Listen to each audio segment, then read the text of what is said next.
Former UFC welterweight champions Kamaru Usman and Tyron Woodley have traded barbs in recent days regarding the former's GOAT case.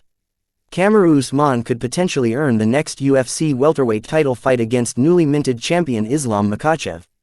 Following Makhachev's recent win over Jack Della Maddalena, Usman was Makhachev's call-out target, as the two legends seemed equally ready to clash in the Octagon next year.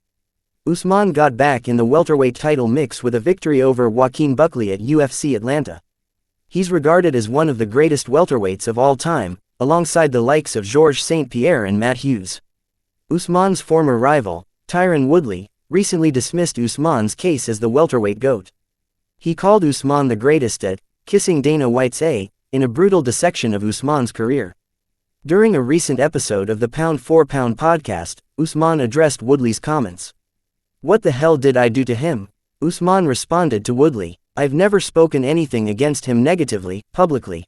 But come on, you can see this and tell that this guy, I've been hearing negative things from him for a while now, not just about me, but my camp and the guys I work with, hated on our manager.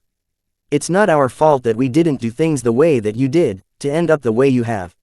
I don't like the fact that I see this from you, this isn't becoming of you, man. At one point I looked at this man, and I loved everything he was doing," Usman continued. "But you're making it very, very hard for me to continue to be a fan of yours." Usman defeated Woodley to win the UFC welterweight championship by unanimous decision at UFC 235. Woodley will return to combat sports later this month on the Jake Paul vs.